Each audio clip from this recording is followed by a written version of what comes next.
Hello, my name is Trent. Today I wanted to work on inadequacy. Feelings of inadequacy are really feelings of sadness. Inadequacy is a thought added to the sadness.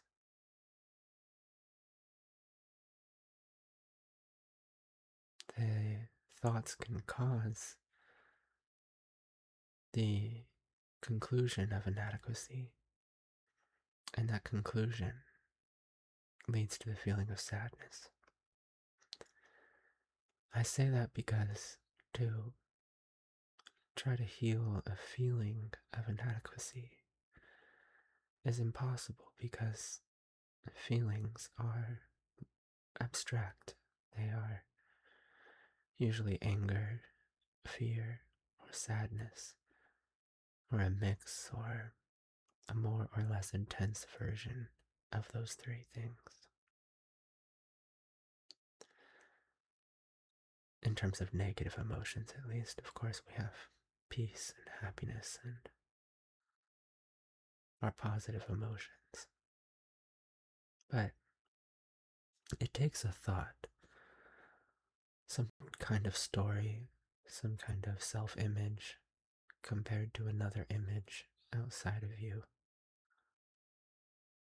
to come to a conclusion of inadequacy. And the feelings of sadness can compound that. It's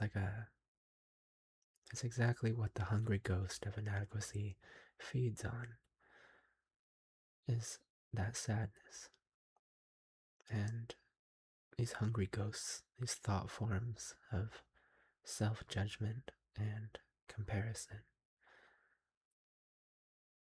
come to be fed, and they try to feed off of that negative emotion. This is all metaphorical. They're not actual hungry ghosts, but they feel like it. They feel like these thoughts come into the mind and come into our experience, and they haunt us like a ghost. It's like a nightmare.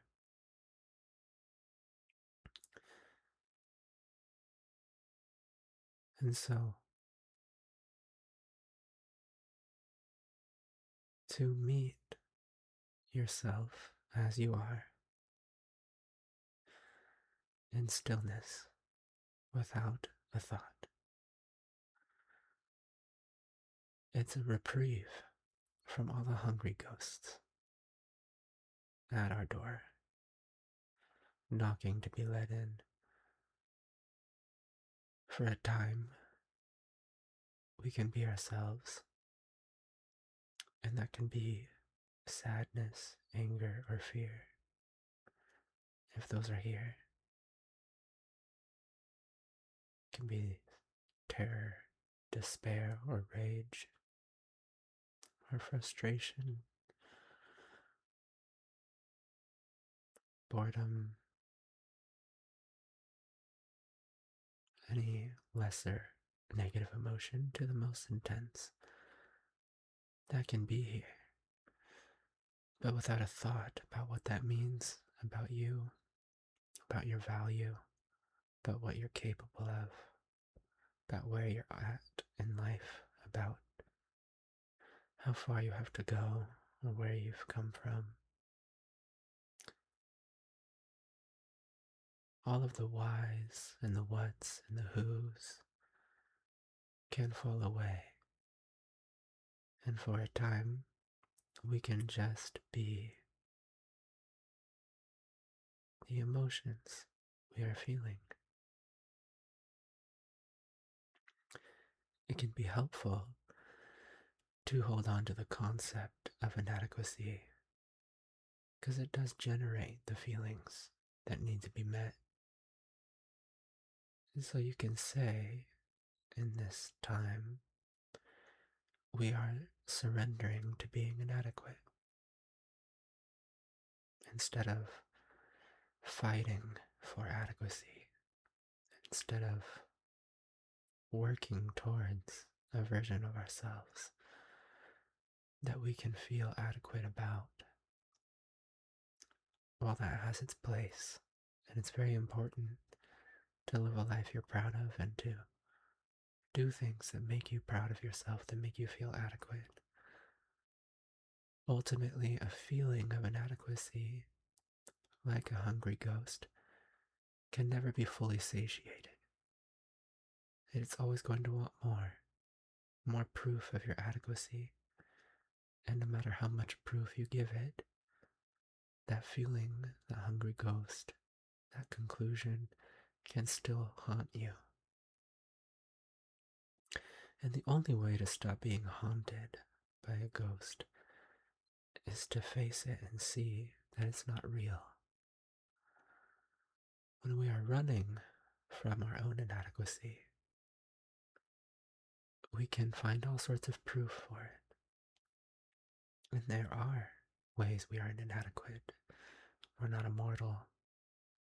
We can't do whatever we want whenever we want.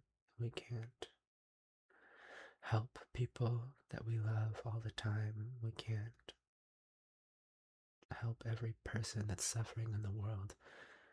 There's so much, where as humans, we are simply not equipped to be adequate. And so, in this time, we surrender to inadequacy. We say, okay, and so what? I'm inadequate. So what? I'm sad. So what?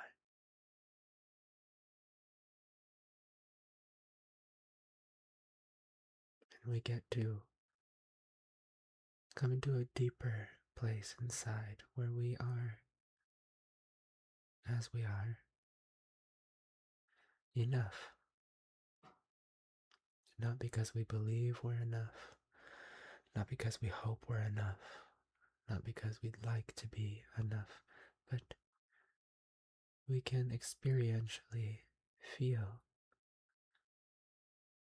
in a moment, maybe during a sunset or looking in an animal's eyes or a baby's eyes or a loved one's eyes or looking at a great piece of art. There's so many different ways. Or just sitting in silence. There's a moment where your attention, yourself, pierces through and sees beauty in itself, sees goodness, sees what is lovable inside. The beauty of life. It's like that saying, do you ever go into a forest and judge the trees for falling down, or look at a sunset and judge it for being too orange or too red? No. Nature has imperfections, but they are part of the beauty. And that is something that as humans, we, especially as a society, our imperfections, our natural imperfections, are hidden or glossed over with airbrush and hidden by edits and cuts, and only our highlight reels are shown to each other. And so we live in a world of pretend perfection.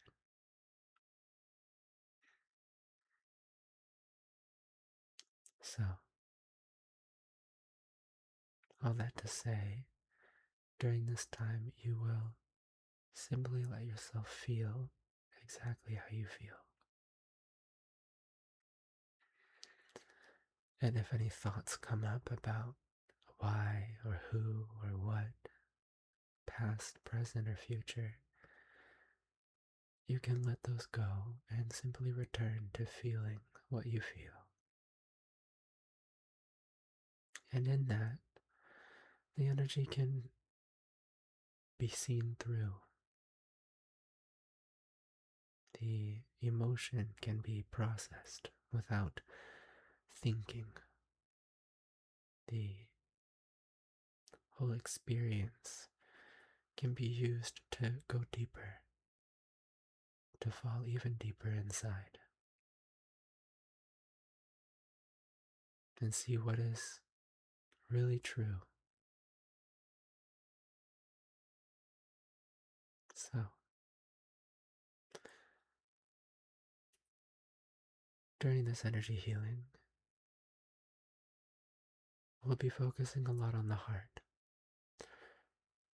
So, simply put, you'll sit back, relax,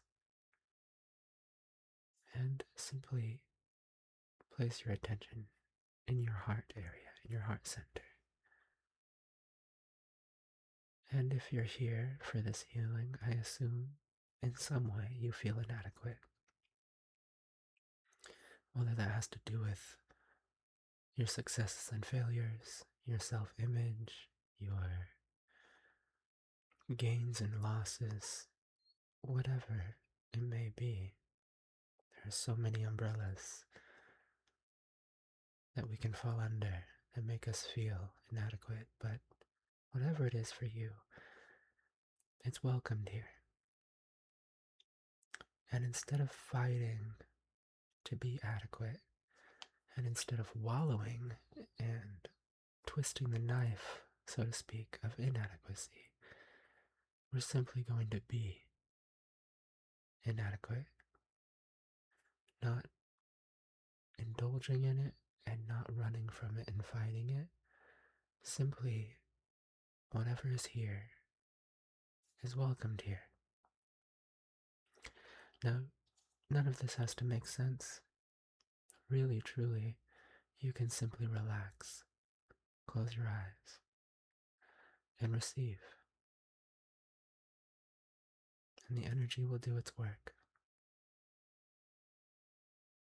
Okay? We'll get started.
Thank you.